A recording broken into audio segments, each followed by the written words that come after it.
Halloween is just around the corner, so today I want to show you how to make ghost brownie bites. They are super easy and absolutely boo-tiful. I just had to say that. Anyways, the best part is that if you don't want to make the brownies or you just don't have time, you can pick up the 2-bite brownies in the store. In addition to these 2-bite brownies, you will need marshmallows and frosting, and today I'm using the Crocker fluffy white frosting. Now, no matter which frosting you use, you just want to make sure that it is really white. And finally, we need black icing color to make our spooky faces. Now let's decorate our ghost brownie bites. We are going to start by placing our brownie bites on a piece of parchment paper, and then we're going to empty half a container of frosting into a microwavable bowl. And I only do half a container at a time. We're going to put that in the microwave for 10 seconds, and then we're going to stir it. Now, we always want to do a short interval like this and then stir. And then look at the consistency. And it is a bit runnier, but I want it even more runny than that. So I'm going to put it back in the microwave for another 10 seconds, stir. And let's see the consistency, and that is perfect. Now I'm going to pour the frosting into a 12-inch piping bag. Now you can see it's nice and runny and flows in there perfectly. I'm going to remove the piping bag from the glass, straighten out the piping bag, and then twist the piping bag at the edge of the frosting.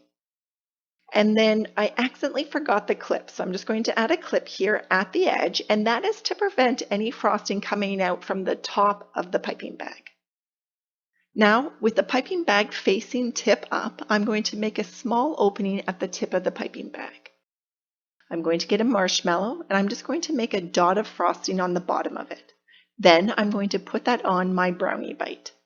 I'm going to do that to my second marshmallow, and this acts as if like a frosting glue, so it will hold those marshmallows in place, and I'm just going to push them down to make sure it's secure. Then let's move to the top of the marshmallow. So I'm going to squeeze the piping bag, and I'm going to cover the top of the marshmallow first. Then I'm going to move to the side. So just gently on the top of the side, and you're going to let the frosting fall down the side of the marshmallow. And some sides will have more frosting than others. Now let's go to our next ghost. So I'm going to fill the top of the marshmallow first, then move to the top sides of the marshmallow and let the frosting fall down. Now it should be nice and runny and falling down simply. This is why I only do half a can of frosting, is to make sure it's still nice and warm to keep going. I'm going to show you one more time. So I'm going to put a dot of frosting on a marshmallow, put it on the brownie bite, push the marshmallow down, put the frosting on top of the marshmallow, then move to the top side and let it fall down. If your frosting is not falling as easily as this, then that means you need to rewarm the frosting.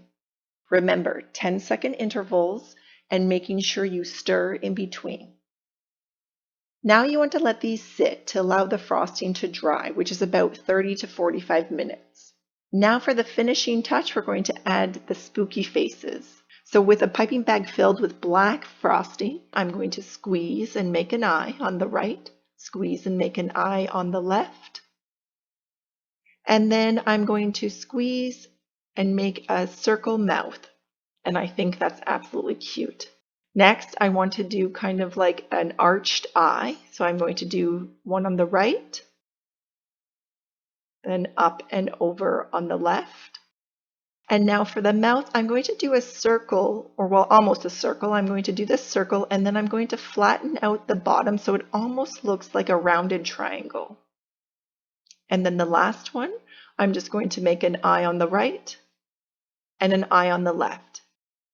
Now these are just some of my ideas for the spooky faces, but you can make whatever faces you want. And I'm sure the kids will have great ideas when it comes to this.